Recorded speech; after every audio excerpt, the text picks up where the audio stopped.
Nevado Sejama. At 6,542 meters, it is Bolivia's highest peak. And painting it is my good friend Dominic Madlinsky. He's a landscape artist from British Columbia, Canada, who travels the world to record its landscapes. And me? Well, I'm the guy behind the camera.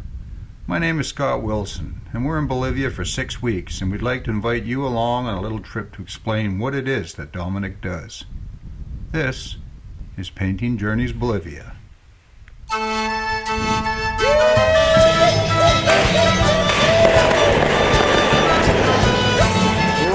Beautiful.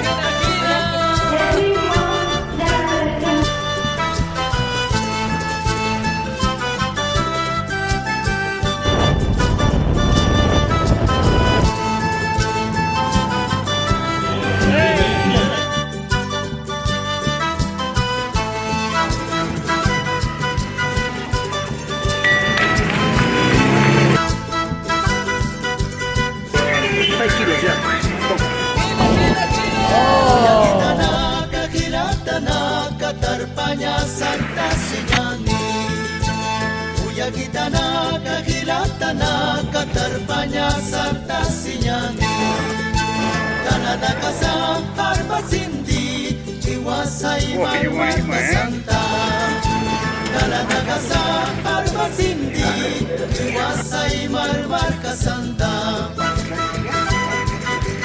Mabita Santa Sinyani. Here we are going to La Paz. It's freezing.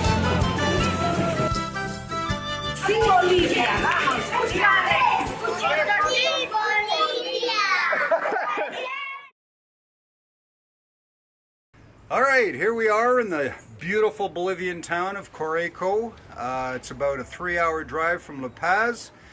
I am here with my very good friend Dominic Madlinsky, landscape artist. As you can very well see by the painting he's in process of doing of the surrounding valley as we speak.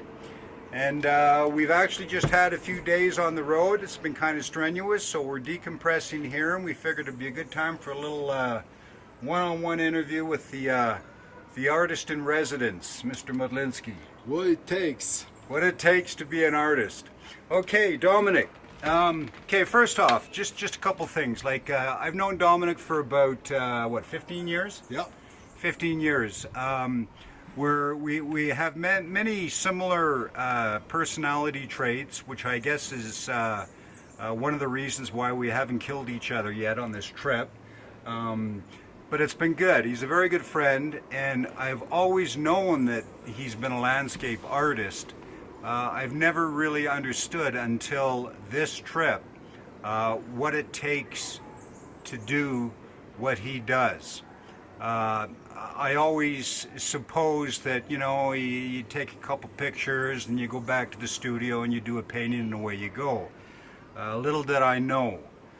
This trip has been quite strenuous. Dominic, he's a true believer in going to the source. He's not going to sit back and allow something to come to him. He has to go to the source. So why is that, Dominic? Why do you pick these places and you forsake all your creature comforts and you go out into the bush for the periods of time you do? One word that can really describe my objective is truthfulness. All right. Going after the truth. And truth is represented by many things. First of all, very physical travel, like you said we're doing. Mm-hmm. So it's truthful. Going right to the source, being right on location, and painting it right there, and capturing the essence of the moment and the spirit of the place. And the truthfulness comes through the spirit of painting when I do that. At least that's how I think, and that's how I always base my creative objectives. So do you believe there's more life in a painting that you create on location? I like to think so. Okay, because you're taking everything in. Yeah, it's even so. Sometimes we weren't filming or painting each day because we have to travel the distance. But nevertheless, my mind is like a sponge. It takes in the smells, the sounds, the feel of the road. And later on, when I'm gonna be in the studio, I'm gonna be looking at the sketches that I done and the photographs. I have the ability to recreate that essence. Dominic's art comes from two places, painting in the field and painting in his studio. In the field, he paints sketches. They're usually oil on masonite, 11 by 14 inches large. And it is these sketches that he takes back to the studio to help him recreate that essence he spoke of. Here, climbing steps carved out of solid rock to the Horca del Inca in Copacabana and setting up to paint are all part of his process and all contribute later in the studio. So, sun is going down on the famous lake Titicaca on the shores of Bolivia. We're in Peru, Chile, finally Bolivia. This is our kind of a primary destination for the jumping point to Isle del Sol, which is over there. So I'm very much looking forward to painting in the Isle del Sol because it's a very unique and treasured place for the local population, and of course it was a very treasured and sacred spot for the Inca Empire. El pueblo es Chayapam. Chayapam. Entonces primero de acá se visita museo, después compras el ticket, Sí. y con ticket de acá caminando, llegar acá donde. After our little introduction to the island, we headed for Chincana, a set of Inca ruins at the north end of the island. Well, every landscape you travel to, especially new one, has a new light for an artist. And here we are in Bolivia, close to 4,000 meters on the Lake Titicaca. Extremely beautiful blue, intense sky reflecting from very light rocks. So it takes a while to learn how to paint and find the language, technical language and a brushwork to find how to paint those rocks, contrasting with the very big mass of a blue sky and sometimes big volumes of the white clouds. So you like this spot? Yeah, it's gorgeous. So many angles. So many angles. So that's what you look for, is angles? Angles, yeah. Okay. Angles, perspective. So what is it? It's called surface form relationship. It's you're looking for diagonals. Okay. That creates a very active, dynamic composition instead of static. So diagonals, and you're talking intersecting lines? Correct. Okay. Yeah, you got lots of that here. And also contrast, light and dark. Also complementary contrast too. But here we're dealing more with dark and light. One painting here for sure, and then a painting of that pathway, doorway over there. Okay, go see your friend. That's right.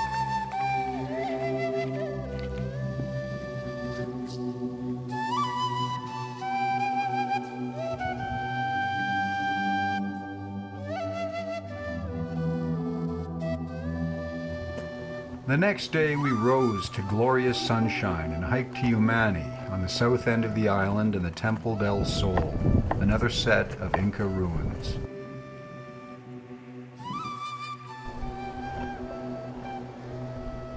Oh, isn't this amazing? Just got here very early in the morning. What I love to seeing here is the continuity of the shape of trapezoid that actually you see in the modern structures. They're still using it, but here we are discovering that's where it originated from. The doors and the windows are all elongated trapezoid. So I think I definitely try to concentrate on capturing that type of characteristic in the painting here. This is one of the best preserved Inca structures around Lake Titicaca on Bolivia side. To really express the power, the grandeur and the mythology of the place, I chose to go really thick with paint to express really the true powerful essence. So here we have fat paint over lean paint, which means thick paint over very washy kind of watercolor effect, which creates a really nice textural effect. I'm very happy with this painting that I created on site here on the Isle of the Soul. It wasn't long before I really began to understand why Dominic did what he does. We have a tendency to rush through our landscapes. Dominic's approach is to seek them out, stop, take them in, and paint them. When you deal with any kind of landscape, the appreciation and concept of handling light is the most important part of the successful work. So here it's early afternoon and I'm dealing with many layers. So I'm starting from light to dark basically, and also from lean to thick paint. So I slowly build up the texture. So my paintings always have this kind of a sculptural quality about them, and they relate to what I see in front of me in the easel. After each painting was finished, I watched Dominic perform his little ritual. He'd photo each one, take GPS coordinates of the location, and then he prepared the painting for travel with a little help from nature. Pebbles, of all things. And once the painting was wrapped and stowed, it was off to find the next location. Awesome, that's exactly what I wanted to see out of the whole trip. That transition between the snow altiplano into this lush cloud forest as we are dropping to the lowlands of Amazon. Yeah, butterflies, birds, and stinking hot. I'm gonna take off some of my clothes. Dominic would stop frequently to assess, and from each assessment he would decide to paint, to photo, or to simply move on to the next spot. We are on the road to Apollo, another town in the jungle, and the vegetation is getting thicker and thicker, bigger trees, banana trees, and beautiful waterfalls. Yeah, they're coming down from both sides of the cliffs into the valley. Oh, it's just unbelievable, I'm speechless. And before long, Dominic found another spot to paint. This time it was just on the side of the road. Well, as you can see here, the storm is coming quite fast. So here we have an exercise in a very intuitive, responsive painting. I'm not really thinking about it, I'm just painting because the storm is coming. But anyway, obviously here is the exercise in values from an aerial perspective. The very far background is receding as the clouds are covering the mountains, and the mountains, the objects closer to you are becoming darker and warmer. Hopefully I'll be able to finish that painting before we get covered in rain and thunderstorm. He did finish his sketch on time, and we avoided the storm, but not the night.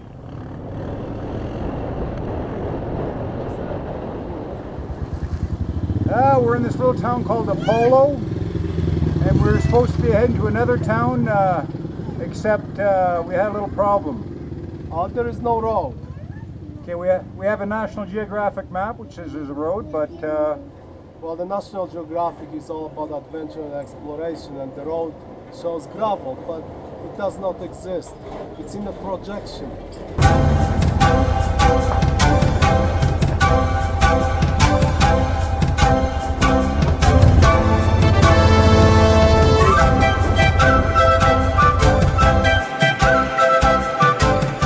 okay, we're getting wet feet here, that's for sure.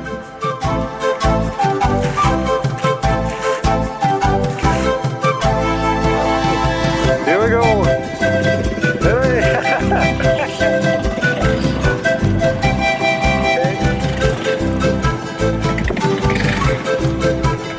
You want me to get it?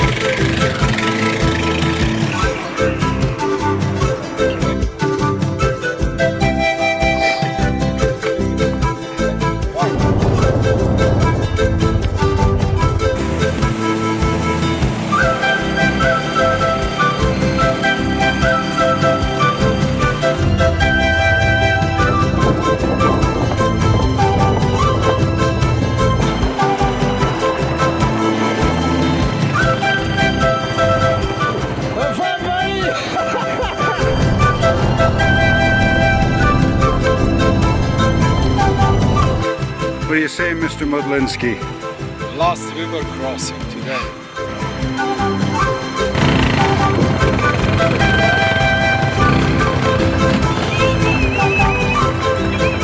So I dropped the bikes 3 times by now, yeah.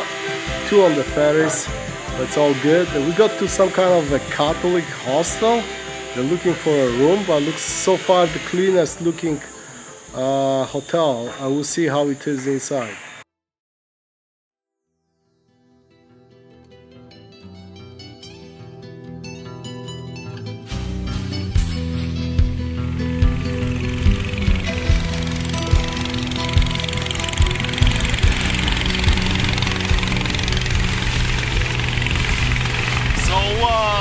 After 4 days and close to 400 kilometers from the northern Andes to the south, little detour, we finally got to Rurrenabaque, which was our destination in the first place. We're going up the river to one of the eco-jungle camps run by the local indigenous people. One of the reasons I wanted to see the jungle is because I'm always very interested in the forest interiors, but also Madidi National Park has a very incredible mountain scenery, a little bit different from what we've seen in the north. It's actually quite jagged. So it's a very various and varied landscape.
Gracias.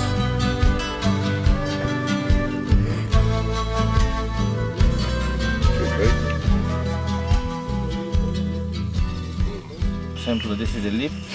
In my community, the people they use for the camouflage. What are you doing there?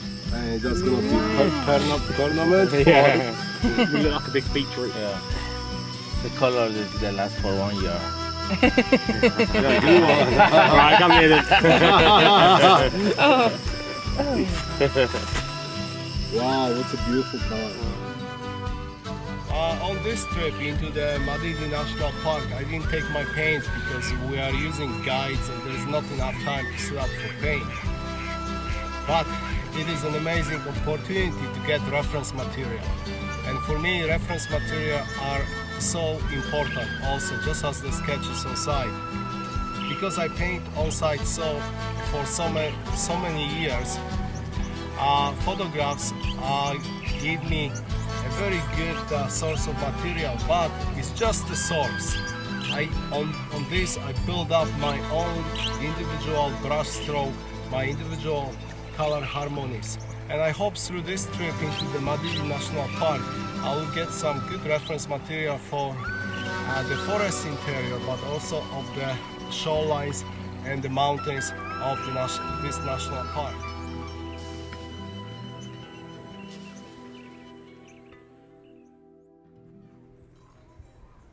Good day, Mr. Modlinski.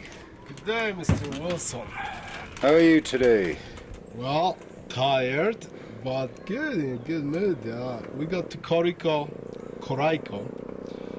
which is just north of La Paz, just before the Road of Death, and we're just enjoying the beautiful view. I'm taking some time off just to relax, decompress from the constant bouncing, and doing the beautiful paintings of the beautiful vista here, looking down the valley. Sometimes it's good just to sit down and even use the hotel patio, because the body sometimes can't keep up with the mind. You know? So today is a more of a relaxing day, and I'm just staying put. We have a long journey ahead of us again towards the salt flats. Time is flying pretty fast when you're on the road and you're doing so many adventurous things. Cerro Rico, Spanish for Rich Hill, was our next stop. Landscapes come in all forms, and our next one was underground in the Potosi silver mines, where an estimated 15,000 workers continue to mine.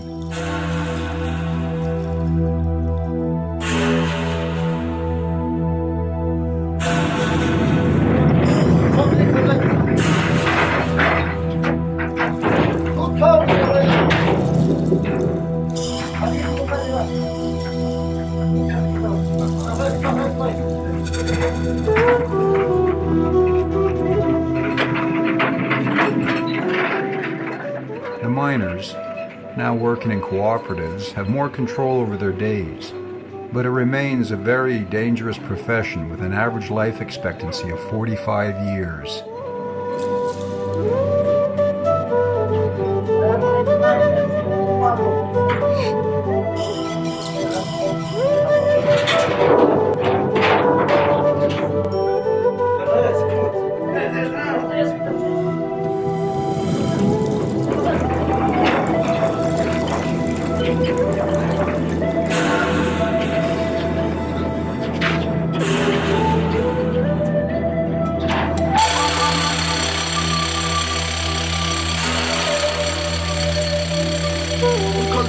In miners' expression, paraje. It's like the working place, working area belongs to him. The Museum of Money in downtown Potosi tries to make sense of how an estimated 8 to 9 million miners have died in or on Cerro Rico.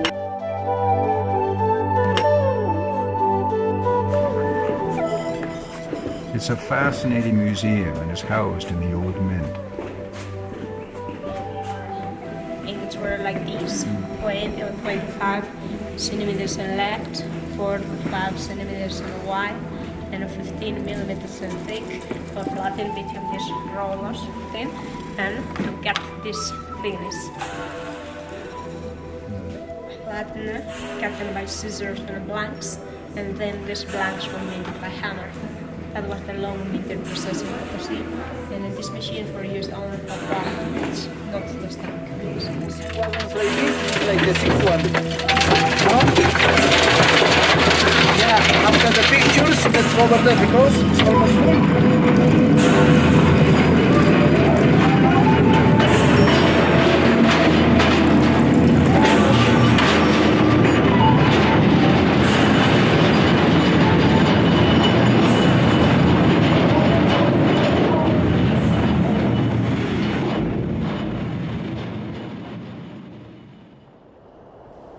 From silver we pass to salt.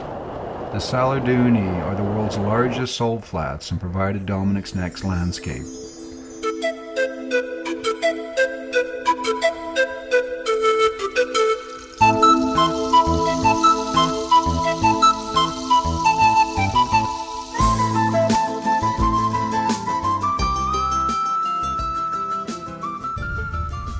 And most of the time I work from light to dark. So keeping the effects of luminosity. So the light color, light value is gonna come through.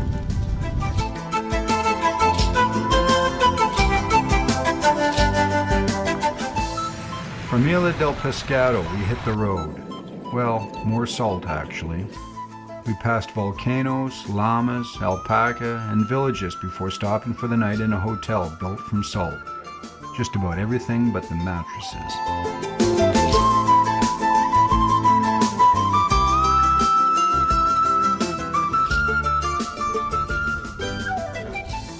Quite often, it's a really neat idea to take your camera and really focus on the texture. Here you can see the surroundings are just basically huge playground for texture. Everything is deteriorated with time. And if you take your camera and you bring it close, it becomes a very abstract shape. Quite often I do that and transform that into large backgrounds, and it creates a beautiful visual effect. A lot of abstract artists use that as a foundation for their large scale canvases. Here you can see water damage, also very beautiful contrast created, shapes, surface form relationship, positive and negative shapes because of the windows and the background of the landscape. It's quite wonderful.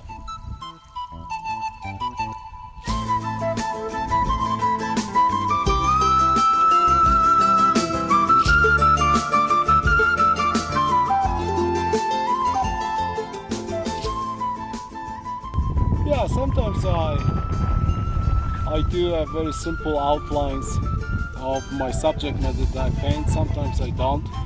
It depends how I feel and depends what type of weather it is. This is a little bit more complex. There's some water reflections here. Probably gonna paint up flamingos. So yeah, that's why I'm using a little a drawing tool called Conte. Yeah.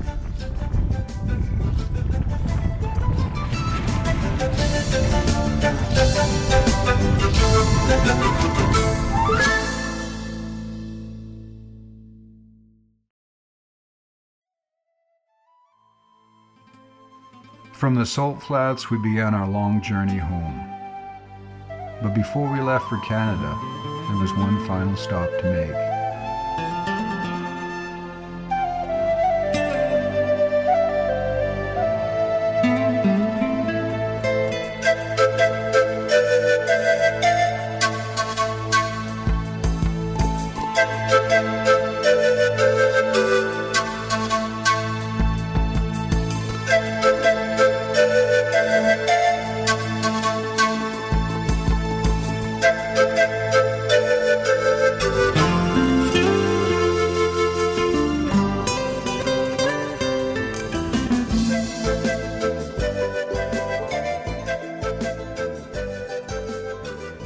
Okay, so finally we made it to Machu Picchu. It's after 6 weeks on the road. It's a beautiful place to end up at. Only 3 days left till we leave to Canada. Anyway, it's first thing in the morning. We left at 5:30. Got a little bit of a sunrise and the mist coming through the mountains. It's very quintessential look of the city below, and I'm looking forward to paint some studio paintings when we get back to Canada.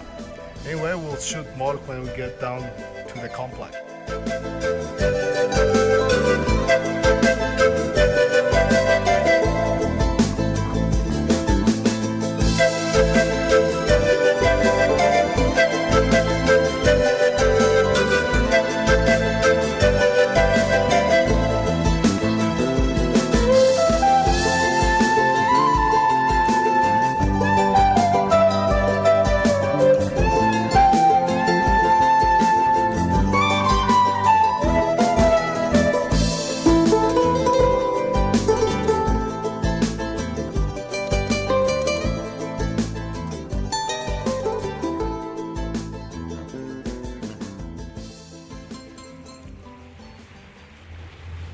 It's January 27th on the west coast of Canada, another beautiful day. I'm leaving my little island, Gabriel. I'm heading over to Nanaimo to see Dominic. I've been hard at work at the documentary and writing my book, and now I'm going to go over and see where Dominic's at with his paintings. I want to give one final shot here for the documentary, and then we should be able to get it out to you. Okay, we're here today. It's the end of January. We're with Mr. Modlinski in the Agawa Canyon, and Dominic. In Agawa Canyon? In the Agawa studio. Excuse me. Yeah, there you go. I pulled up. Can you explain to me a little bit what we're looking at? Well, after we got back from Bolivia, I was so excited about my memories and impact that indigenous culture had on me, especially the clothing, in conjunction with its spiritual beliefs and the landscape. So I thought that maybe I'm gonna juxtaposition the image of the Inca sun god that you see here in the background with the indigenous boy dressed in a traditional clothing. And of course I always work with the strong contrast, warm colors, harmonies. So I think this one came out reasonably well. Also, as you can see here, a big symbol of the Andes Mountains, humongous condor feather. So normally we'll see something like that, it's an eagle feather which is that big, but the condor feather is actually that big. So the feather is going out of the frame of reference, is that big. Wow. Okay. And for the viewer, what size painting is that? This painting is 30 by 40 inches oil on canvas. 30 by 40 oil on canvas. And okay, all right. Beautiful painting. Beautiful. Okay, well, so basically we've gone through the planning, we've gone through the execution, we've gone through the sketches, the reference material. We're back in the Agawa studio. Yeah, Agawa studio. And now you're concentrating on the big stuff. And so once, for this particular show, any number of paintings you have in mind, or? I'm probably aiming between 10 to 15 big paintings. I have so far already 3 paintings to go. I have quite a bit of time to complete, so there is no rush, and I'm taking my time to design each composition carefully and focus on the memories we had from the trip. Well, excellent. So I would just like to say, Mr. Modlinski, it's been a pleasure. Thank you very much for inviting us into your studio, and hopefully we can do this again. Yeah. All right. Thank you. Cheers.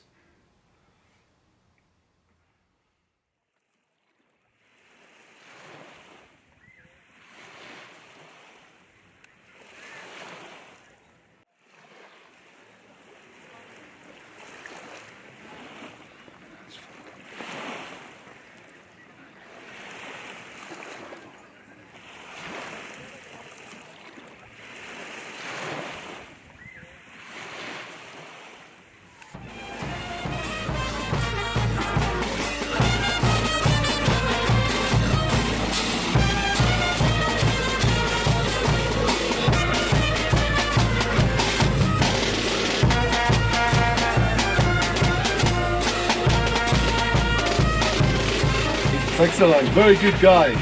Excellent guy. Ronaldo there. Hey! Hi, Canada. He's awesome.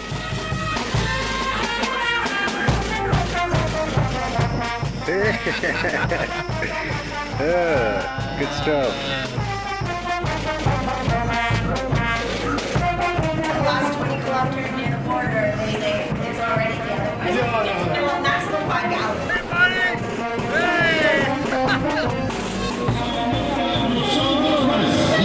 Alright, here's Scott Wilson and Dominic.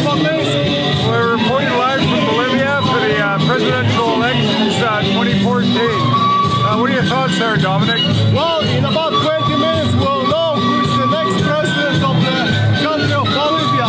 People hope it's going to be another term for the first indigenous president, Evo Morales. As one of the locals here said to us, it's a party. So you guys got to come down and check it out. This is live. Canada from what's the town? Canada, Bolivia. Cheers.